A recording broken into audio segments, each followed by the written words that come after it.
Alzheimer's forces families to watch helplessly as their loved ones slip away. The high cost of care also frequently stretches families to the breaking point, as you've just testified. According to the Alzheimer's Association, we will spend $226 billion caring for people with Alzheimer's this year, and by the year 2050, the yearly cost will be more than $1.1 trillion. Now, when the director of the National Institute of Mental Health testified in front of the HELP Committee during the last Congress, he noted that if we can prevent or even delay the onset of dementia, we could save billions of dollars. He also said that this is really a matter of choosing to invest in research now or choosing to pay up in a big way later on. Clearly, Congress is choosing to pay up in a big way later on. Congress has reduced the purchasing power of the NIH by nearly 25%. And last year, NIH spent only $562 million on Alzheimer's disease research. That's about 0.2% of what the disease cost us last year.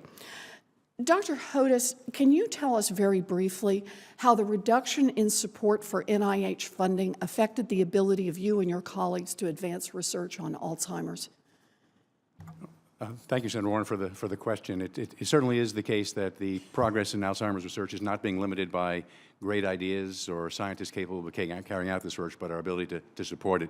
And as in an earlier comment I noted, even if one looks at the number of outstanding applications that are currently being proposed by scientists and the proportion of those that we can fund, it is a conservative estimate that we could fund twice as much as we do now, simply of the outstanding meritorious ideas being proposed and being moved forward at a greater speed. And that's only really the first iteration, because undoubtedly with more resources we would be able to recruit new investigators, establish new infrastructure for more innovative approaches. So that's a first order response to your question. That's right. So what you're really saying is we're funding half or fewer of the potential research avenues that might give us a cure for Alzheimer's. Of the outstanding proposals that are currently being submitted to us, yes. Thank you. And Dr. Peterson, could you just add to that, please?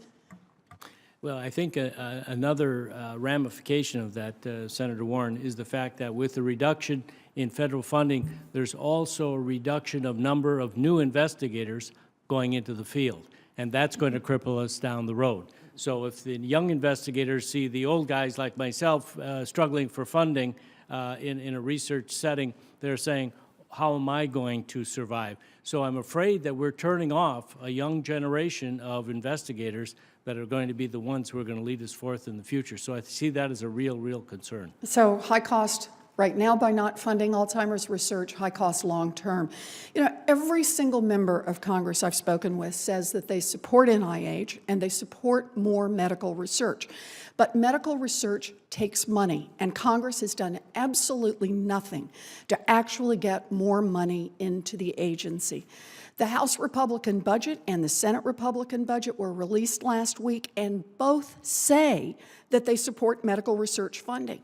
But what the Republican budgets actually do is lower the budget caps that are already crushing our research agencies, making it likely that the agencies like the NIH would see cuts, not increases, under these plans. Now, earlier this year, I introduced the Medical Innovation Act, a bill that would boost NIH funding by about $6 billion a year. That's not enough, but it's a start. And we can do it without raising taxes, without gutting critical programs, without gutting vital research, and without adding a dime to the deficit. I hope that my colleagues who are serious about funding the NIH will join me in this effort or bring other ideas to the table, because talk is cheap. We have an opportunity to make a real difference in the fight against Alzheimer's, an opportunity to save billions of dollars in unnecessary health and long-term care spending, and to give families their loved ones for more precious time. We're going to miss that opportunity unless Congress steps up and funds the NIH. Thank you, Madam Chairman.